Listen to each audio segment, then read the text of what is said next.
Okay, history. Okay. Grammar stage history should have two aspects to it. It should be chronological and it should be biographical. Chronological is just the way that young children organize their information. First this happens, then this happens, then this happens. First we have breakfast, then we have lunch, then we have dinner. Okay?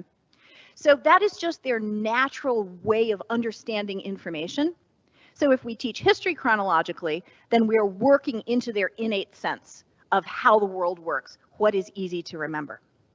Grammar stage history should be largely biographical. And that's our way of making it concrete for those little brains that aren't ready to think abstractly. Listen, I see still way too many history curricula that start off by saying, John Smith met Pocahontas, in the Chickahominy. Pocahontas saw him, and it was the first time she'd ever seen a European. What do you think she felt?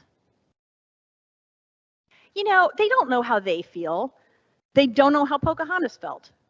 They don't know who she was. They don't have any facts. They don't have any information. Don't ever teach history that way to young children. Tell them what happened. Read them the story. Let them enter into the experience of the character rather than having to come up with it. And I understand the impulse, which is to try to create connection and interest by getting the kids personally involved. But you don't have to do that with history because it's already interesting. If you're doing stories, it's already interesting, right? So the goal here is to establish basic when, where, and who literacy, provide concrete reference points, and to begin to develop a sense of the past as a different place. They did really do things differently there.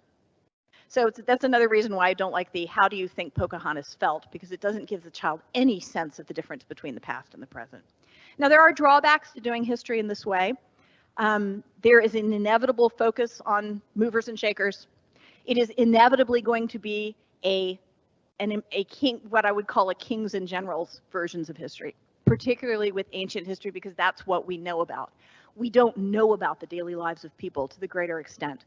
But you have to wait a bit, let them establish that basic kings and generals history in their minds, because then in the logic stage you can go back and start to fill in some of the gaps. There's also, I think, a desire to provide explanations too early. Again, way too many elementary histories tell you why people in the past did things. The problem with that is that when you absorb that at an early age, and I mean, I don't know how many of you, for example, were exposed to a providential history that said that God sent Columbus to the New World, for example. Why did Europeans come to the New World? Well, because that was God's will. When you absorb explanations at an early age, it's very, very, very hard to get that out of the way you think about the past. An analogy I always think of is, I don't know how many of you remember, maybe this was only on the East Coast.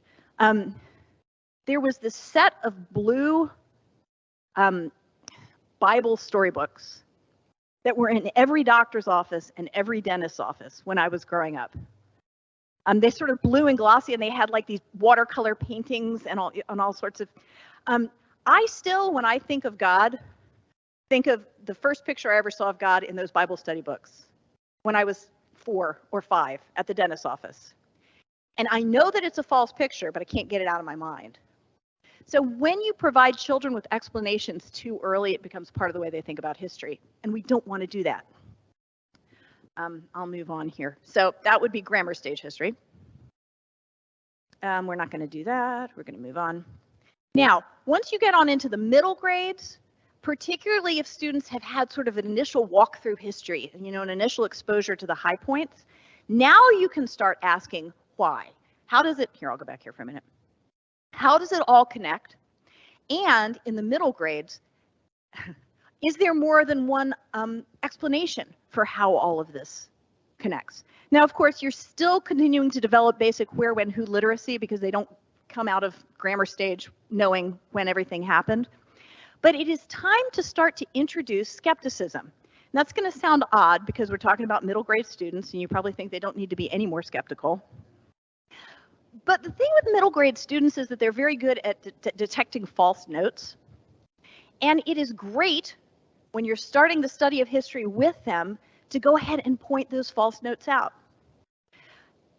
When you're moving through logic stage history, at this point, you can't just do biographies anymore. Now you have to start asking the question, why? Why did characters act the way they did? Why did events unfold the way they did? What were the results? Were those results good or bad? But it's incredibly important that you try to expose them to more than one explanation, so that they recognize that history is an active interpretation.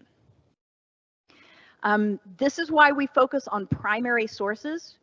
We make sure that they understand the difference between a primary source and a secondary source. This is not something I would ever try to introduce to a grammar stage student. You just don't, the grammar stage student doesn't need to know how we know. They just need to know what you want them to know. Logic stage student needs to know why we think this is true. So you start asking questions about what was the primary source? If you're dealing with a secondary source, what primary sources were they using? What are they adding to that primary source? What does the author want you to think about this event? What does the author want you to think about this character? What does the author want you to think about this country, the development of this nation? Can we find another opposing point of view? The risk of doing this in the logic stage is what I would call premature historical agnosticism. So your goal is not to, develop students who are little postmodernists in 7th grade and say, well, we can't know anything. The point is for them to recognize a narrative, not as fact. Middle grade students, I'll tell you this, are the most relentlessly advertised to, manipulated, and deceived age group. And if you can develop some skepticism whenever they hear a story, whenever they hear a narrative, whenever they hear a news story, say, is there another way that this could be interpreted? What are the primary sources? How are they being used? Then you are going to give them tools to not be as easily manipulated. And I think that should be one of our goals in the teaching of history. And you have to, I have parental, administrative, or internal. You have to resist the urge to add your own editorial voice to this every time and say, this here is the correct solution, by the way. This is the correct interpretation. This is it over here. You can do that occasionally, but you have to resist the urge to do it all the time. And then as we move on into the rhetoric stage, something that is really, really missing from high school history is any teaching of historiography, meaning the interpretive lens that we use to write history. There's a wonderful book called Telling the Truth About History, which is Lynn Jacobs White, which is the best introduction to historiography, readable. I know the word historiography is already sending you to sleep, but it is the most readable and interesting study of why people approach the past as they do and why they tell certain stories about it. So in the rhetoric stage, you should be far beyond what happened. Who is determining the meaning? What are my own biases? What is the purpose of this history? What explanation does the author give for why things go wrong? That's actually the most useful question you could ask of a history book. Why did things go wrong? What is the author telling me was the problem? Is there another possible explanation? Now note that it is impossible to ask any of these questions of a history textbook. You can only ask them of a monograph, of an author-produced work of history, which, to go back to what I said in the last session, is why history textbooks would be my last choice for rhetoric stage history. What you're teaching students to do is to ask meaningful questions that reflect not only on what happened in the past, but reflect on the present. Okay. Each age tries to form its own conception of the past. Each age writes the history of the past anew with reference to the conditions uppermost in its own time. So the first question the student should ask when they pick up a history book is who wrote it, when was it written, who published it, who reviewed it, who liked it? Because those are all the questions about the conditions uppermost in our own times. And that is an important part of then reading what the historian says about what's going on in the past. Right? One of the reasons, and I'll end with this because I know it's lunchtime, this is why the story of the world is is kings in general focused. You know, and we have gotten a fair amount of pushback over the years from people who say this is, you know, too much great men and women history. And I say, yeah, it is. I recognize the flaws with that, but that's where we start. It's not where we end, but it's where we start. If we start with that, then my hope is we're going to end up with a middle grade student who says, yeah, but what about all the other people? What were they doing?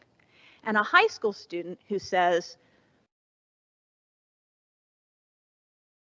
actually, I don't know that a high school student can ask meaningful questions about the story of the world, because it's just not designed for that. The high school student would have to come out of that logic stage questioning of, yes, but what else was going on? What other stories could be told? What's been left out? That's where I would hope students would go from the story of the world. What's been left out? What else can be said, and how could it be described differently?